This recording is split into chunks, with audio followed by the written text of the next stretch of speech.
Welcome back, my dear students. There is a Chinese proverb that body may be healed but not the mind. So always take care of your mind too. Let's start about the new topic. New and important topic of this chapter as well as of the physics is the dimension.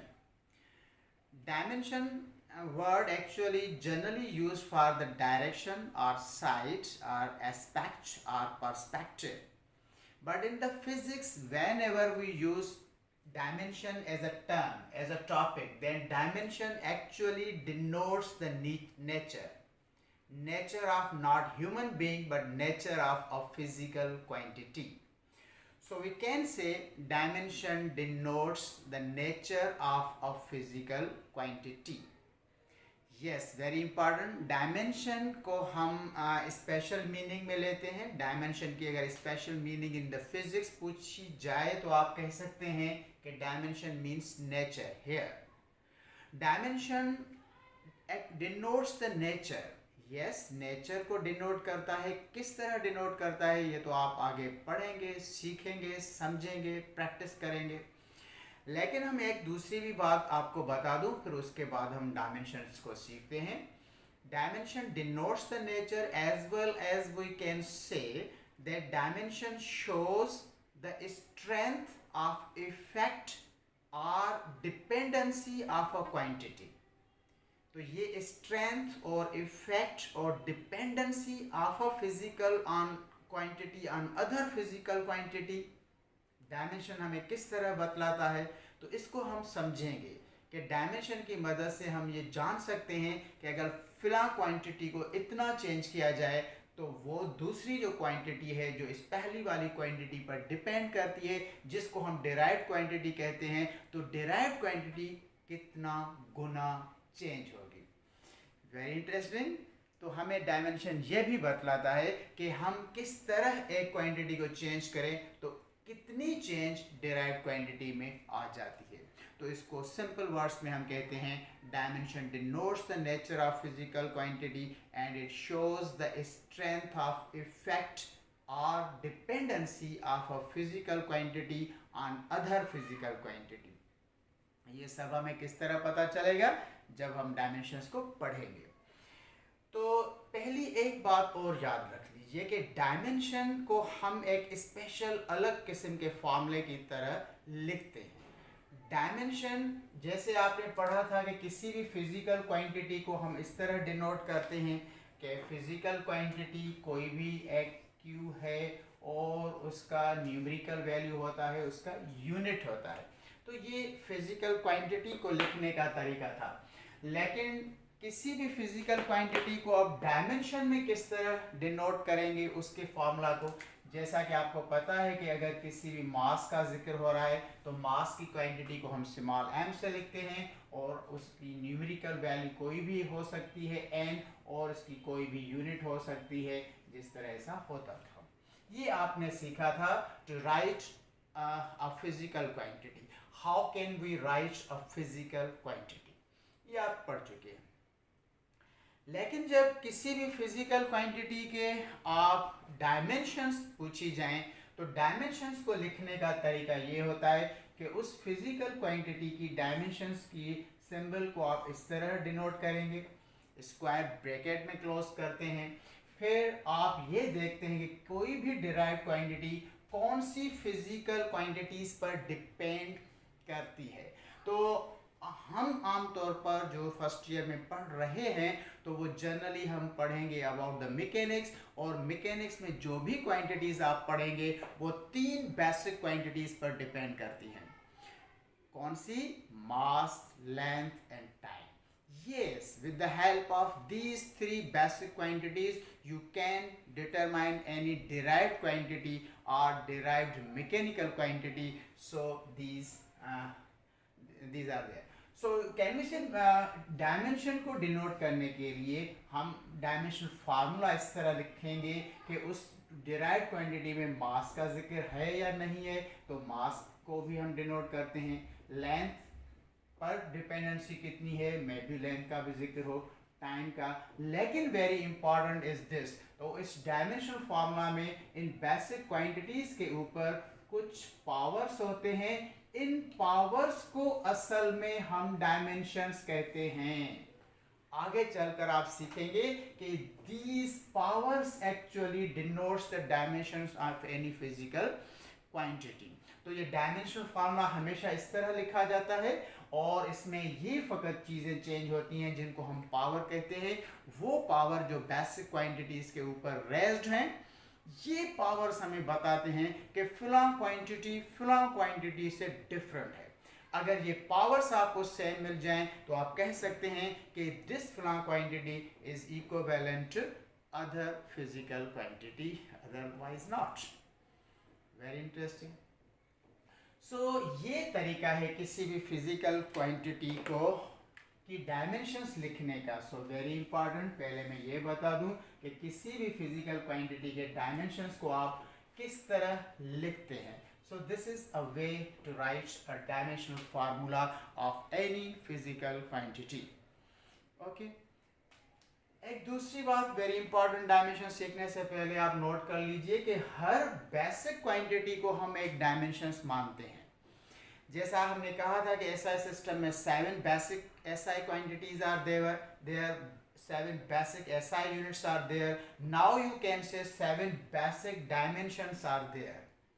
जी हाँ, किसी भी किस्म के मास का जिक्र हो रहा हो या किसी भी किस्म की लेंथ का जिक्र हो रहा हो, किसी भी किस्म के वक्त यानी टाइम का जिक्र हो रहा हो, तो आप इनको डायमेंशंस में कैपिटल एन और कैपिटल टी से डिनोट करते हैं।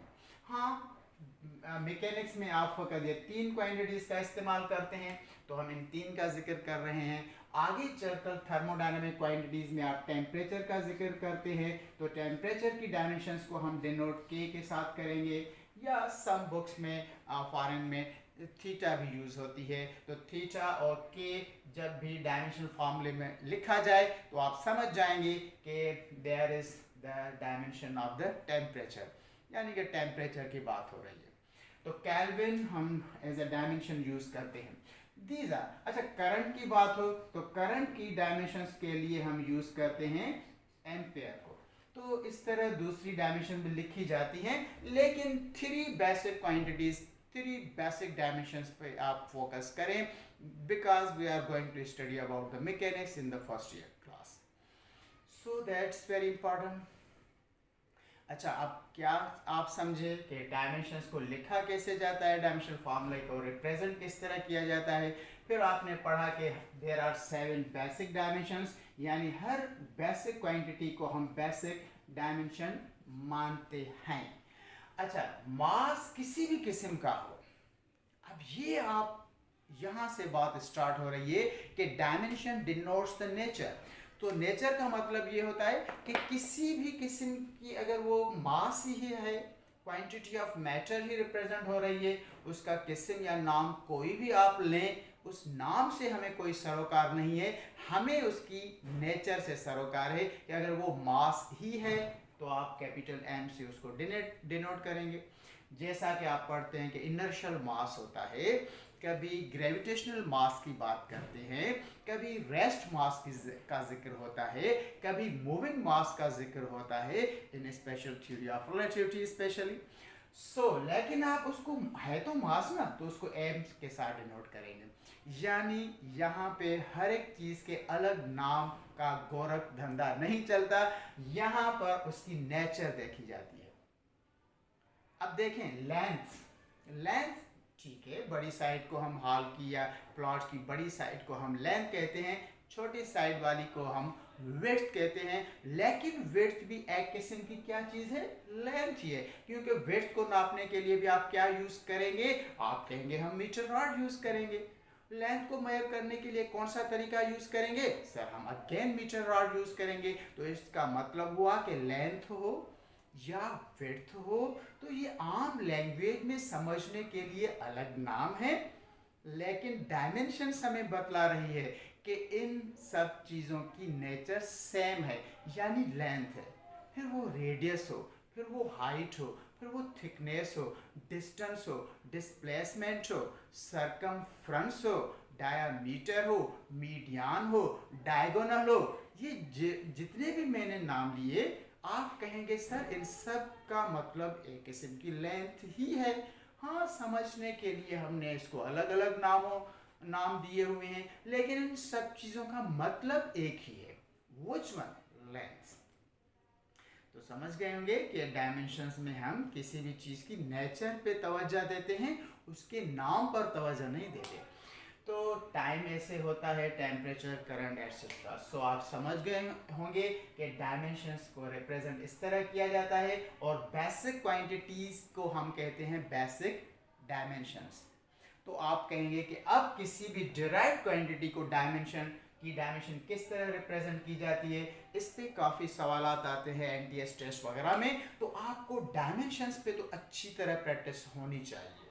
तो आज हम आपको डायमेंशंस पढ़ाएंगे, और हमें यकीन है कि पूरी टेक्स्ट में आप जब भी किसी नई फिजिकल क्वांटिटी के बारे में पढ़ेंगे तो उसकी डायमेंशंस आप खुद ही डिटरमाइन कर लेंगे, हमसे पूछने की ज़रूरत निश्चित।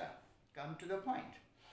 तो अगर हम डिराइव्ड क्वांटिटीज की डायमेंशंस की बात करें तो देखिए, डिराइव्ड क्वांटिटीज की डायमेंशन किस तरह आप फाइंड आउट करने के काबिल हो जाएंगे इस टॉपिक को पढ़ने, समझने, देखने के बाद। ओके, सपोज हम किसी भी डिराइव्ड क्वांटिटी की बात करें, सपोज एरिया की ही बात कर लेते हैं।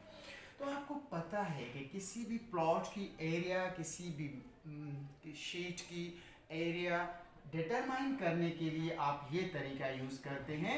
आपने पढ़ा हुआ है मैथमेटिक्स और ज्योमेट्री में, that area is the product of length into breadth, or sometimes we say width.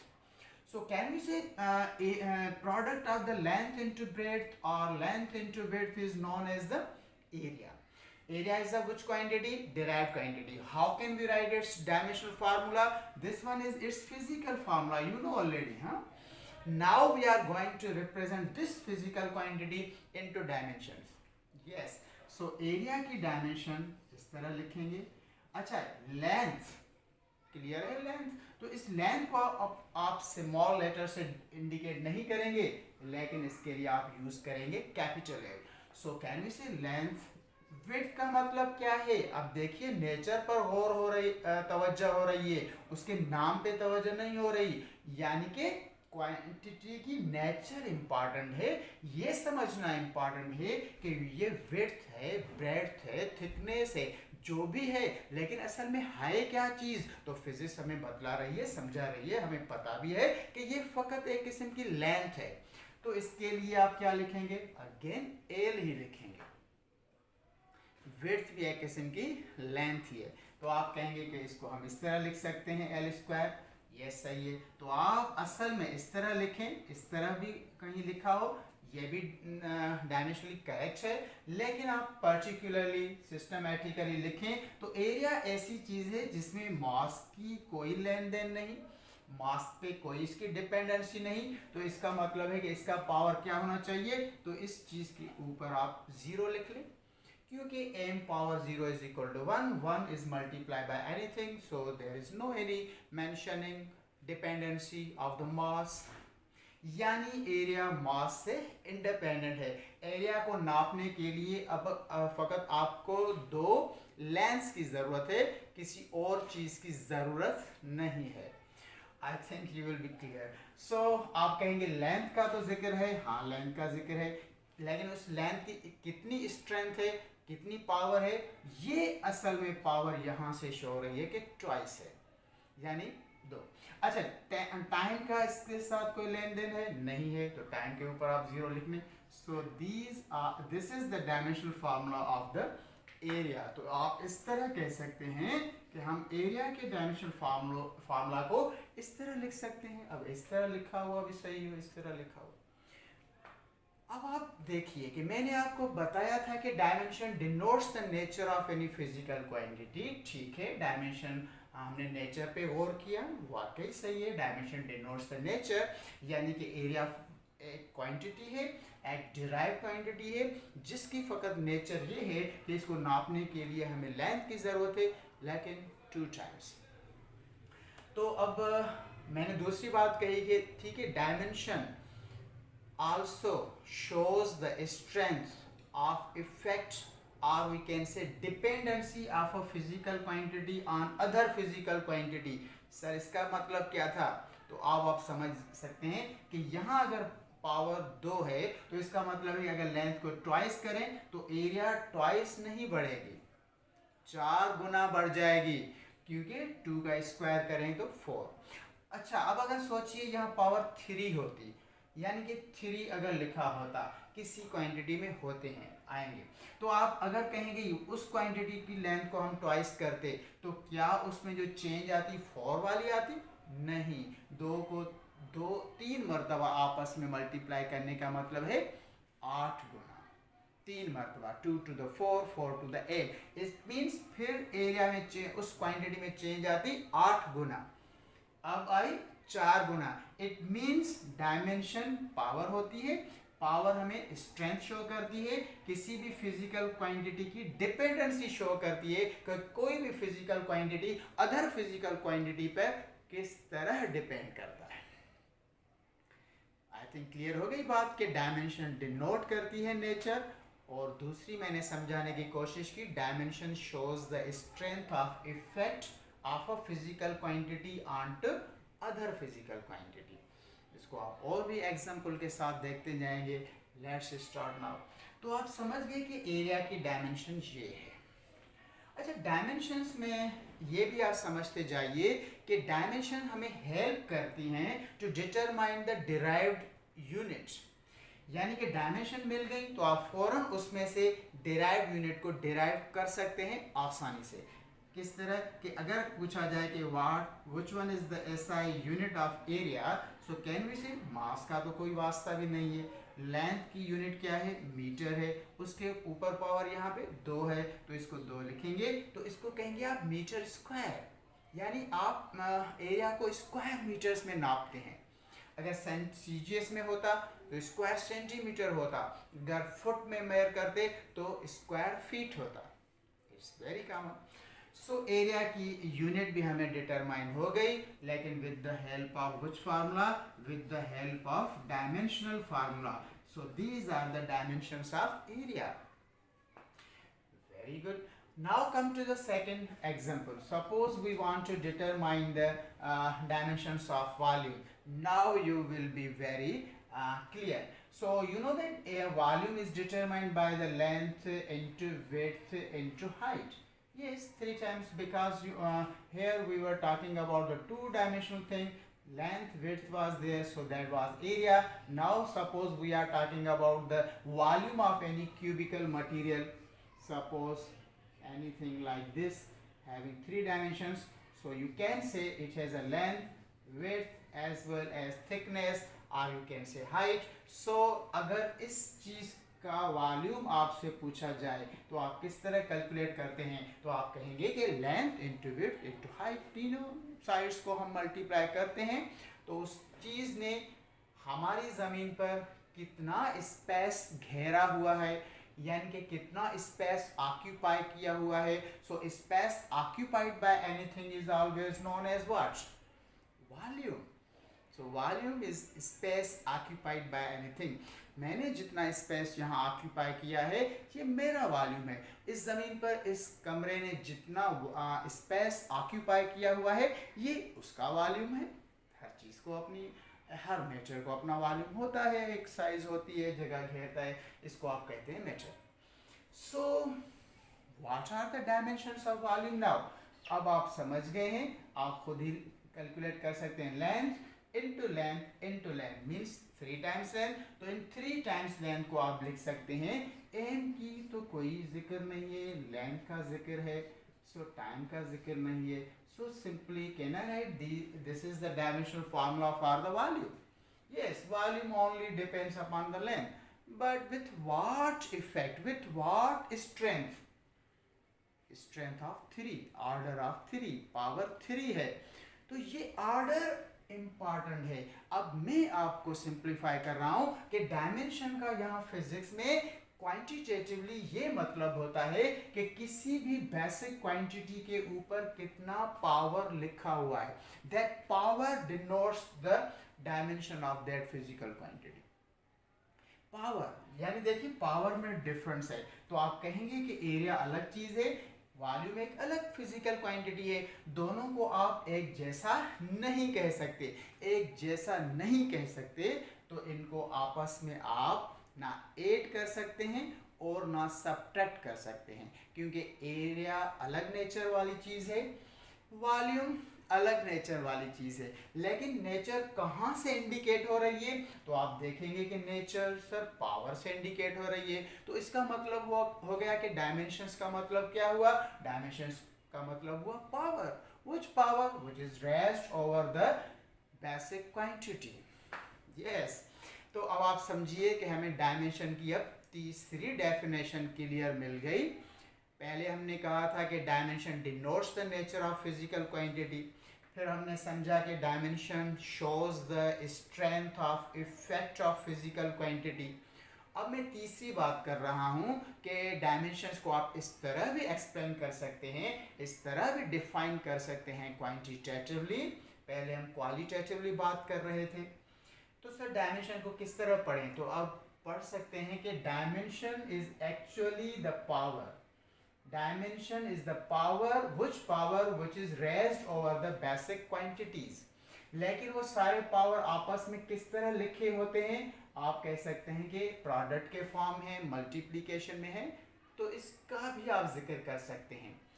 Now I am defining clearly that what are the dimensions, तो ये अगर डेफिनेशन लिखी हुई हो तो भी सही है। Which one, dimension is the product of the powers which are raised over the basic quantities।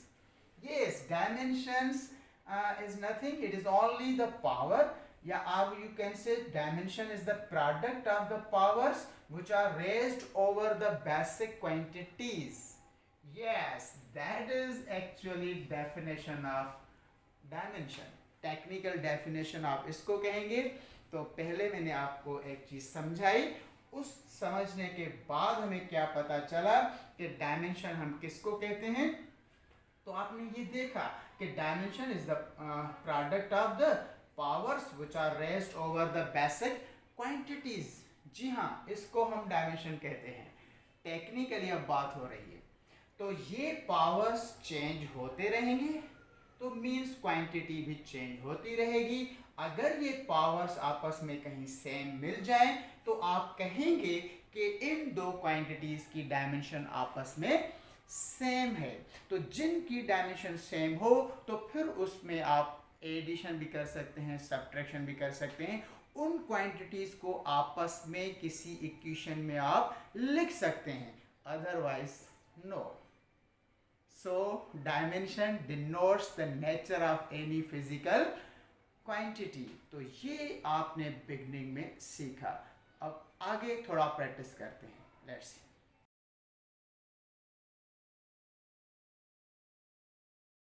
Yes, तो आपने सीखा कि डायमेंशन किसको कहते हैं, डायमेंशंस को लिखने का क्या तरीका है, डायमेंशंस किस तरह किसी भी गिवन फार्मूला से हम डिटरमाइन कर सकते हैं। तो आपने सीखा कि what are the dimensions of area, this one. आपने सीखा कि what are the dimensions of volume, this one. okay, let's see and do more practice on the different quantities too। so because after learning about these quantities I think you will become able to determine the dimensions of any physical quantity। so in 5 6 7 quantities की dimensions आप आज ही मालूम कर लें, तो आप पूरी physics पढ़ें, फर्स्ट ईयर इंटर किसी में से भी, तो आपको फ़कत ये मालूम होना चाहिए कि किसी भी डिराइव्ड क्वांटिटी का फॉर्मूला कौन सा है, तो उसके बाद आप डायमेंशंस आसानी से डिटरमाइन कर सकते हैं। I think so. अच्छा, स्पीड, वेलोसिटी कहें या स्पीड कहें, अभी हम उनके डिफरेंसेस के बीच में नहीं पढ़ रहे। तो आपको पता है कि स्पीड का मतलब भी रफ्तार होता है, वेलोसिटी का भी। स्पीड हम सिंपली कहते हैं कि डिस्टेंस पर यूनिट टाइम, जब वेलोसिटी की बात होती है तो थोड़ा फर्क होता है, तो हम कहते हैं displacement per unit time. That's another story. Come to the point, suppose this one is the velocity and it is defined as the displacement per unit time. लेकिन यहाँ पर आप ये सोचेंगे कि ये वेलोसिटी की डायमेंशन क्या है, तो आप ये देखेंगे कि डिस्प्लेसमेंट है, तो आप सोचेंगे कि डिस्प्लेसमेंट की नेचर क्या होती है। डिस्प्लेसमेंट का मतलब है एक पॉइंट से दूसरे पर्टिकुलर पॉइंट की तरफ अपनी पोजीशन चेंज करना। कितनी पोजीशन हमने चेंज की, कितने मीटर्स हमने पोजीशन चेंज की, उस चेंज इन पोजीशन को हम डिस्प्लेसमेंट कहते हैं। किसी भी इनिशियल पॉइंट से फाइनल पॉइंट तक के चेंज इन पोजीशन को हम डिस्प्लेसमेंट कहते हैं। इस तरह भी डिनोट करते हैं, इस तरह भी लिखते हैं, हाँ इस तरह भी लिखते हैं। लेकिन इसका मतलब क्या है कि displacement by nature is only a length, यानी कितने हमने किलोमीटर तय किए, माइल्स तय किए, मीटर्स तय किए, सेंटीमीटर्स किए या मिलीमीटर्स किए, लेकिन है तो एक किस्म की length he. So that's why displacement has the dimension of length. What is t? T is the time. So capital T, इसको इस तरह लिखें। लेकिन अभी हमने पढ़ा है कि डायमेंशंस को हमेशा प्रोडक्ट्स में शो करना है, because dimension is the power product of the powers which are raised over the basic quantities. So आप कहेंगे कि इसको हम इस फॉर्म में लिखें तो ये प्रोडक्ट में आ जाता है, क्योंकि ये आपको पता है कि ये रेसिप्रोकल ऑफ टाइम है, ये इनवर्स ऑफ टाइम है। इनवर्स ऑफ टाइम को आप इस तरह लिखते हैं मैथमेटिकली। सो आप समझ गए कि this one is the dimensional formula of the velocity. Yes, अगर आप m लिखें, m के ऊपर पावर 0 कर दें फिर भी ठीक है। तो this is the dimensional formula of velocity. Now come to acceleration. What is acceleration? Acceleration is defined as the rate of change of velocity with respect to time. Velocity यानी रफ्तार की चेंज या तब्दीली का नाम acceleration है। Acceleration हमें बतलाती है ये क्वांटिटी कि वेलोसिटी में कितनी चेंज आई है पर सेकेंड के हिसाब से। आगे पढ़ेंगे। So can we say velocity per time is known as acceleration? Yes sir. Then what are the dimensions of velocity?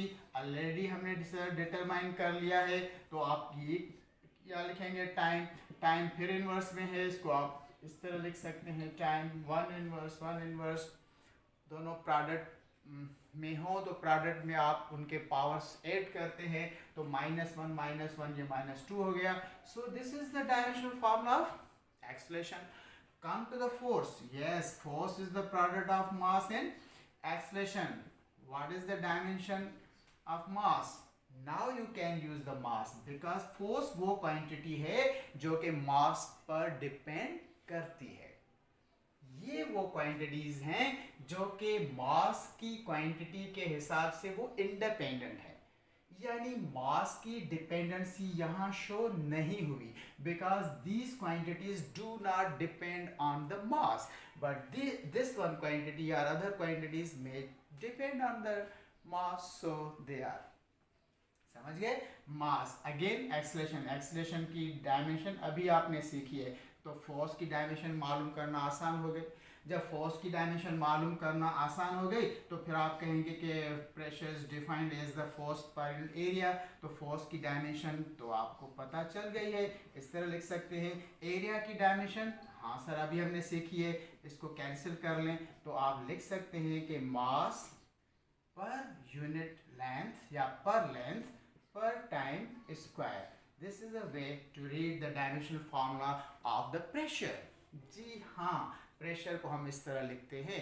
So these are the dimension या this is the dimensional formula of the pressure. इसी तरह अगर आप work की dimension लेना चाहें तो you know that work is the scalar product of force and displacement होता है। तो फोर्स की डायमेंशन अभी आपने पढ़ी, मास लेंथ पर टाइम स्क्वायर। डिस्प्लेसमेंट दोबारा है, डिस्प्लेसमेंट की डायमेंशन एल ही होगी, एल इंटू एल स्क्वायर हो जाएगा। तो this is the dimensional formula of the work.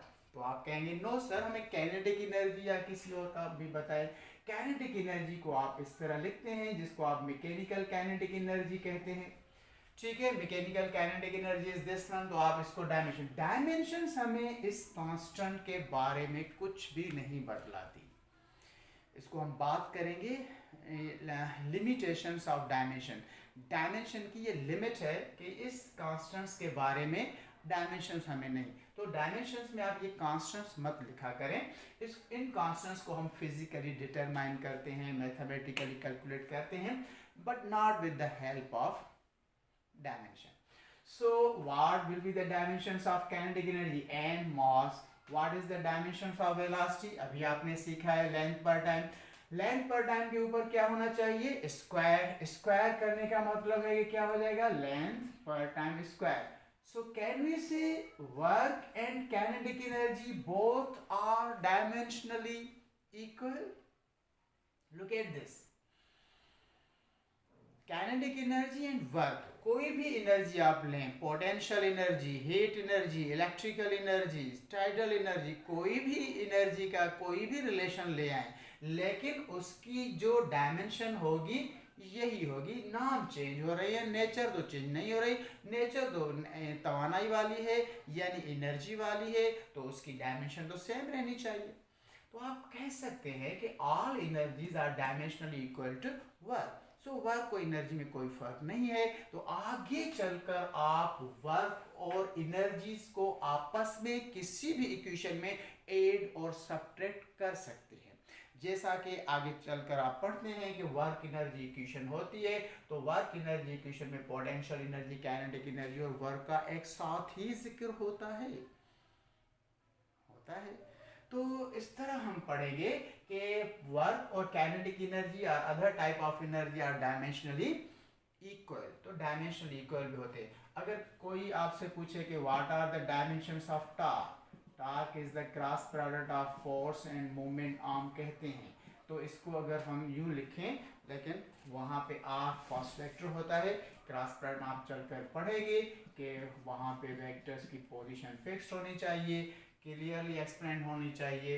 So torque is defined as the cross product of movement arm and the force. Movement arm क्या होता है? एक किस्म की लेंथ होती है। फोर्स की डायमेंशन क्या है? ml पर टाइम स्क्वायर है। तो आप कह सकते हैं इस l को इस l के साथ शामिल कर ले, तो ये है dimensional formula of the torque. फिर आप कहेंगे yes, torque is also dimensionally equal to work. Yes, by dimension work and torque में कोई डिफरेंस नहीं है, लेकिन एक और फर्क है कि वर्क स्केलर क्वांटिटी है, टॉर्क और स्केलर क्वांटिटी, एंड टॉर्क या मूवमेंट ऑफ फोर्स जिसको आप कहते हैं वो एक वेक्टर क्वांटिटी है। लेकिन डायमेंशन में से हमें ये पता नहीं चलता कि ये कौन सी क्वांटिटी वेक्टर है, कौन सी क्वांटिटी स्केलर है। तो ये दूसरी लिमिटेशन मैंने आपको सिखा दी कि dimension does not tell us about the dimensionless constants, यानी इसके बारे में कुछ नहीं बतलाता। Dimension does not tell us about the scalar or vector, कि कौन सी क्वांटिटी स्केलर है, कौन सी क्वांटिटी वेक्टर है, इस चीज के बारे में भी डायमेंशन हमें नहीं बतलाती। So this is second limitation of the dimension. एक थर्ड लिमिटेशन भी है कि आप जैसा कि पढ़ते हैं कि x component of any vector is suppose, तो उसमें cos थीटा होता है। अगर हम y कंपोनेंट परपेंडिकुलर नापते हैं तो उसमें sin थीटा होता है। तो sin थीटा और cos थीटा वो ट्रिग्नोमेट्रिक रेशियोज हैं जिनकी कोई खुद डायमेंशन नहीं होती, because you know that cos theta is only the ratio of the base to the hypotenuse. So it's a length, so length is length, cancel with the length. So cos theta, sin theta, these are dimensionless terms. So dimensionless होने की वजह से हम कह सकते हैं कि dimensions हमें ये भी नहीं बतलाता कि कहाँ पे cos थीटा होना चाहिए, कहाँ पे sin थीटा होना चाहिए। तो ये तीन चीज़ें ऐसी हैं जिनको हम कहते हैं कि these are the limitations of dimension, यानी डायमेंशन हमें तीन चीज़ों के बारे में कुछ नहीं बतलाता। इनको आप फिजिकली, मैथमेटिकली और एक्सपेरिमेंटली फाइंड आउट करेंगे कि कौन सा रेशियो है, कौन सी चीज़ स्केलर है या वेक्टर है, या किसी भी फार्मूला में कोई कांस्टेंट वैल्यू कितनी वैल्यू रखता है with the help of experiment. Yes, so I think ये अहम बात होती है, शागिर्द यहाँ पे कंफ्यूज होते हैं कि these are the 3 limitations. Dimension कुछ भी नहीं बताता कांस्टेंट्स, डायमेंशनलेस कांस्टेंट्स के बारे में। डायमेंशन हमें नहीं बतलाता कि स्केलर है या वेक्टर है। डायमेंशंस हमें ये नहीं बतलाता कि कौन सी ट्रिग्नोमेट्रिक रेशियो है या एक्सपोनेंशियल वैल्यू है। तो एक्सपोनेंशियल लॉगरिथमिक वैल्यूज और ट्रिग्नोमेट्रिक फंक्शंस, इन चीज़ों के बारे में डायमेंशंस हमें नहीं बतलाता। So these are the 3 limitations of the dimensions. तो आपने अभी डायमेंशंस फाउंड आउट करने के लिए प्रैक्टिस की कि किस तरह हम डिटरमाइन कर सकते हैं किसी भी क्वांटिटी की डायमेंशन को। तो आगे हम पढ़ेंगे कि डायमेंशंस में कौन से किस तरह प्रॉब्लम्स आते हैं, डायमेंशंस पे और कौन से रूल्स लागू होते हैं, ये थोड़ा सीखेंगे।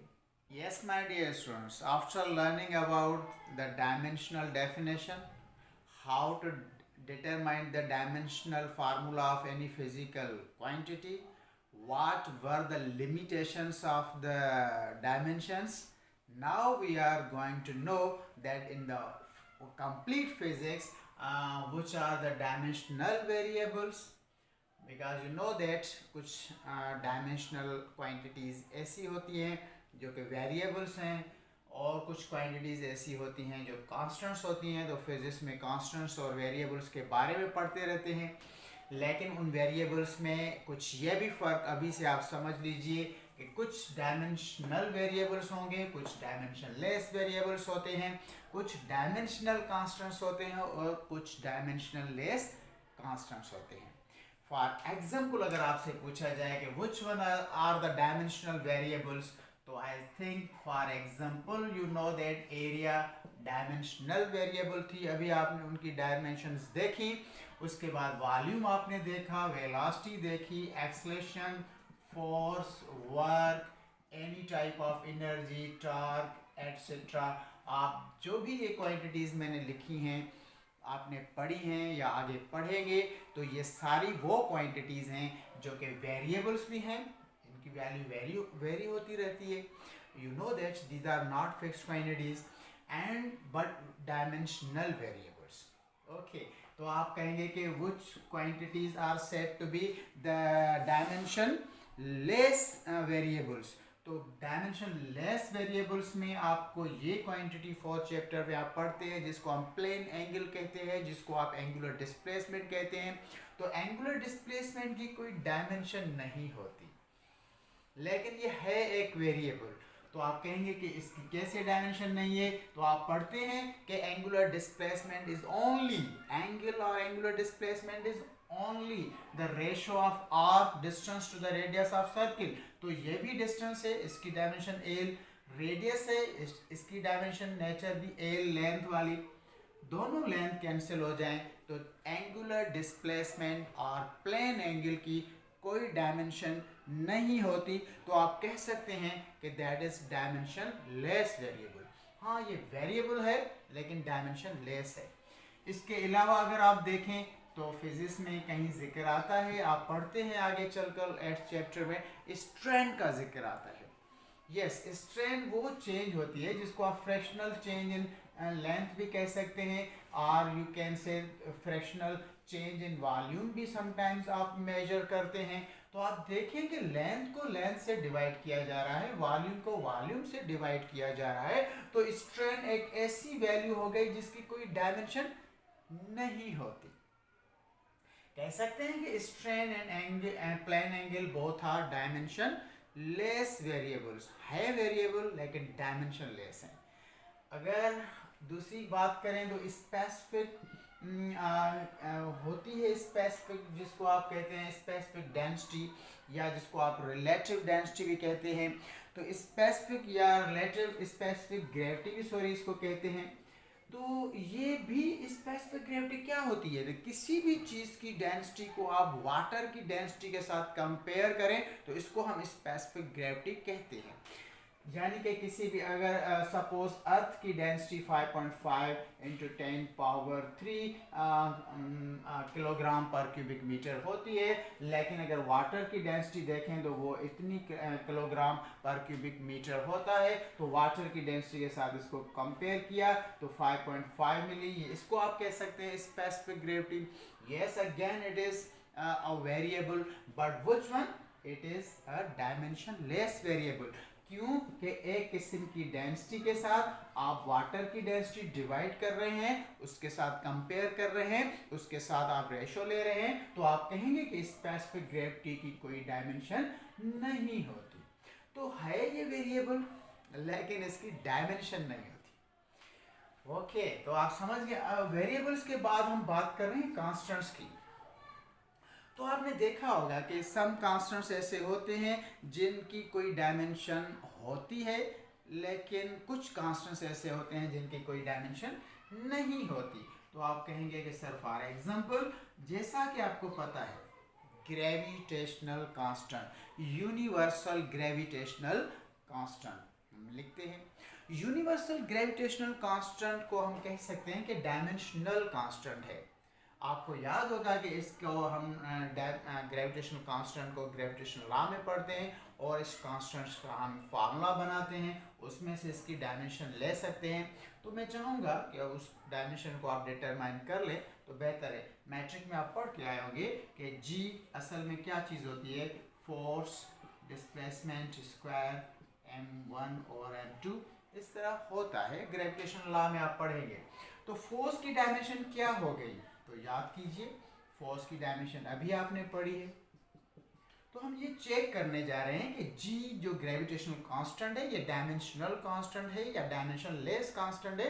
इसको चेक करने के लिए मैं आपको प्रैक्टिस करवा रहा हूँ। ओके, आर का मतलब होता है डिस्टेंस बिटवीन टू ऑब्जेक्ट्स, सो ये एल स्क्वायर हो जाएगा। ये भी मास, ये भी मास, तो आप दो मरतबा मासेस लिख सकते हैं। एक मास कैंसिल हो गया, इसको आप पर मास कह सकते हैं, इन्वर्स में है क्योंकि आपको उसको प्रोडक्ट में शो करना होता है। एल स्क्वायर एल के साथ मल्टीप्लाई होकर एल क्यूब हो जाएगा और ये पर टाइम स्क्वायर ही रहेगा। So these are the dimensions of universal gravitational constant. So we can say this constant is dimensional constant. तो इस तरह अगर दूसरे कांस्टेंट्स आप फाइंड आउट करें कि कूलम्स कांस्टेंट होता है, स्प्रिंग कांस्टेंट्स होते हैं, और आप इलेक्ट्रिसिटी में चार्जेस की दुनिया में चले जाए तो परमिटिविटी ऑफ फ्री स्पेस होता है, परमिएबिलिटी ऑफ फ्री स्पेस होते हैं। तो ये वो कांस्टेंट्स हैं, जी हाँ ये हैं कांस्टेंट्स, इनके वैल्यू फिक्स होते हैं फॉर पर्टिकुलर मटेरियल्स और in conditions, but these are dimensional constants. तो आप कहेंगे कि क्या ऐसे भी कांस्टेंट फिजिक्स में होते हैं जिनकी कोई डायमेंशन सर नहीं होती? तो हाँ, ऐसे भी कांस्टेंट्स आप यूज़ करते हैं। जैसा कि अगर मैं कहूँ कि किसी भी डिजिट को मैं लिखूँ, 1 लिखूँ, 2 लिखूँ, रेडिकल 2 लिखूँ, रेडिकल 3 लिखूँ और पाई लिखूँ, पाई 3.14, 22/7 भी sometimes you can say. So these numbers are constants but dimension less constants, इनकी कोई डायमेंशन नहीं है। तो आप कह सकते हैं कि these are dimensionless constants. Okay, इसके अलावा अगर बात करें तो आप आगे चलकर पढ़ते हैं कूलम्स लॉ में रिलेटिव परमिटिविटी ऑफ मीडियम। तो आप इसके बारे में सीखते हैं कि रिलेटिव परमिटिविटी ऑफ मीडियम असल में एक permittivity of medium divided by permittivity of free space. तो इन दोनों की कांस्टेंट्स डायमेंशन सेम होती हैं, इनको हम डिवाइड कर लें तो इसकी कोई डायमेंशन नहीं बचती। तो आप कह सकते हैं कि relative permittivity of any medium, आगे चलकर इलेक्ट्रिकल वर्ल्ड में आप पढ़ेंगे तो होती है, लेकिन ये एक फिक्स्ड वैल्यू होता है। जैसा कि एयर के लिए 1 कहते हैं, पेपर के लिए इसकी कोई वैल्यू 2 नियर होती है, उसके अलावा ग्लास के लिए कुछ ज़्यादा होती है, मीका के लिए कुछ ज़्यादा होती है, डायमंड की कुछ वैल्यू होती है। तो इस तरह हम कह सकते हैं कि इसके रिलेटिव परमिटिविटीज डायमेंशन लेस कांस्टेंट्स हैं। सो दीज आर, आप कह सकते हैं कि रिलेटिव कांस्टेंट्स हैं। या और भी अगर मैं लिखना चाहूँ आपकी नॉलेज के लिए, एन रेफ्रेक्टिव इंडेक्स होता है। रेफ्रेक्टिव इंडेक्स आप लाइट में पढ़ते हैं, तो रेफ्रेक्टिव इंडेक्स भी डायमेंशन लेस कांस्टेंट है। इस एन को आप डिफाइन करते हैं wavelength of light in any medium divided by wavelength of light in space divided by the wavelength of light in any medium. तो दोनों वेवलेंथ का रेशियो है, तो डायमेंशन कैंसिल हो जाएगी। तो रेफ्रेक्टिव इंडेक्स भी डायमेंशन लेस कांस्टेंट है। इसको आप ऐसे भी लिखते हैं speed of light in vacuum divided by speed of light in any medium. So that is dimension less constant. Very famous constant एक तो आप जानते होंगे म्यू। यस म्यू, आपको याद आ गया। Coefficient of friction, yes coefficient of friction भी होता है, कोएफिशिएंट ऑफ स्टैटिक फ्रिक्शन होता है, कोएफिशिएंट ऑफ काइनेटिक फ्रिक्शन होता है। फ्रिक्शन की वर्ल्ड में आप पढ़ेंगे थर्ड चैप्टर में। तो इस कोएफिशिएंट ऑफ फ्रिक्शन को भी आप कह सकते हैं कि डायमेंशन लेस कांस्टेंट होता है, क्योंकि आपको पता है कि फ्रिक्शन कोएफिशिएंट ऑफ फ्रिक्शन को आप इस तरह डिफाइन करते हैं कि it is the ratio of limiting friction to the normal reaction. तो ये फ्रिक्शन भी फोर्स है, नॉर्मल रिएक्शन भी फोर्स है। फोर्स की डायमेंशन के साथ डिवाइड करेंगे, कैंसिल हो जाएगी। तो आप कह सकते हैं कि म्यू यानी कि coefficient of friction is a dimensionless constant. So इनके वैल्यूज होते हैं लेकिन डायमेंशन कोई नहीं होती। I think this is very important knowledge for you from the physics, that complete physics में ये चीज़ें होती हैं। तो आपने अभी से समझ लिया कि कौन सी चीज़ें डायमेंशनल वेरिएबल हैं, कौन सी चीज़ें डायमेंशन लेस वेरिएबल हैं, कौन सी चीज़ें डायमेंशनल कांस्टेंट हैं, कौन से वैल्यूज डायमेंशन लेस कांस्टेंट्स हैं। So I think you will enjoy and stay at your homes and keep in touch with your books. अब हम इस लेक्चर के बाद आइंदा लेक्चर में डायमेंशंस के कुछ प्रॉब्लम्स को सॉल्व करेंगे। डायमेंशन कहाँ कहाँ पे यूज़ हो सकते हैं, कौन सी उनकी इम्पॉर्टेंस है, कौन से उनके यूजेस हैं, ये मैं चाहूँगा कि दूसरे लेक्चर में डिस्कस करें। So we wish you good luck, stay at your homes, stay blessed. Thank you.